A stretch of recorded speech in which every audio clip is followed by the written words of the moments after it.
Life Gain is the third most popular deck theme according to EDHREC, and this new card from Duskmourn ruins it entirely. Screaming Nemesis costs 2 and a red, has haste, and whenever it is dealt damage, it can deal that much damage to any target. And if a player is dealt damage this way, they cannot gain life for the rest of the game. The best case scenario whenever playing with Screaming Nemesis is getting it out turn 3. We can then have it swing with haste, it gets blocked, and then we can redirect that damage right to the life gain player's face, shutting down their entire game plan before the game even goes into the middle stages. If someone in your pod is a Lord of the Rings fan and plays Frodo and Sam, Screaming Nemesis shuts down their deck. If someone in your pod pulled a new Sorin from Modern Horizons 3, you can potentially make it to where they can never even flip over that card. Decks that center around food tokens are also completely dismantled if we play this. If one of our opponents is playing a Treebeard deck, we can potentially hold them at bay to the point where they just have a 0/5 commander for the entire game. Taking a look at some of the decks that Screaming Nemesis fits great in, first is Wada Trainer Prodigy. Wada lets us fight with our creatures and also gives us the benefit of having 2 of our own creatures fight each other. And Wada also has that whenever one of our triggered abilities is activated off of one of our creatures being dealt damage, that ability triggers an additional time.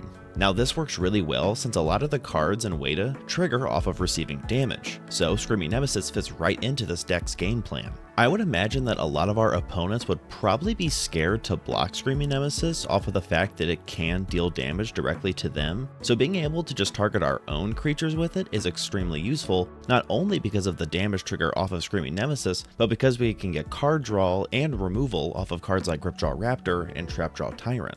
Looking at another great commander is General Marhault Elsdragon. This commander is built to be aggro, so having Screaming Nemesis in to just throw at our opponents works perfectly. If someone that we were to swing at with Screaming Nemesis would want to kill it with a blocker, they would need a creature with at least 6 power, since Screaming Nemesis would become a 6/6 off of Marhault. Roar of Challenge is a card that's already in a lot of Marhault decks, and it works fantastically whenever we use it on Screaming Nemesis. Not only does every creature now have to block Screaming Nemesis, but Screaming is now indestructible and will gain an incredible amount of buffs off of all of the blocking creatures. This means that not only do we get to redirect all of that damage off of Screaming Nemesis, but we also get to have all of our other creatures swing in for free since our opponent's blockers have to go after Screaming Nemesis, and we also get to kill a lot of those blockers since Screaming Nemesis is going to be buffed so much off of our commander. A very similar commander is Nath of the Dire Hunt, but I like it a little bit more since we can pay for its activated ability,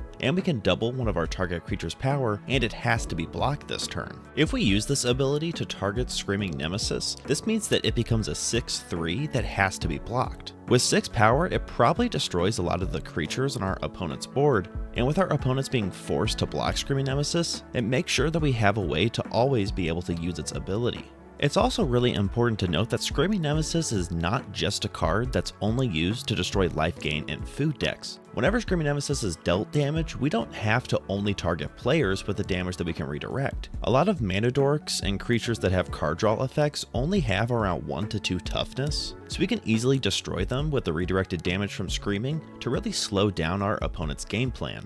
Another thing to keep in mind is that Screaming Nemesis, if it were to die based off of damage, its ability will trigger before it goes into the graveyard. So if the card Blasphemous Act were to be cast, destroying Screaming, before it would go into the graveyard, we would be able to redirect that 13 damage to any target. Heading into spoiler season for Duskmourn, I think that there might be a few cards that are revealed that really synergize with Screaming Nemesis, but only time will tell. Whenever opening Duskmourn packs, if you're someone with an aggro deck or has a pod with a dominant life gain deck, I would really be on the lookout for Screaming Nemesis. But that's going to do it for today though. If you enjoyed the content, I would love it if you subscribed.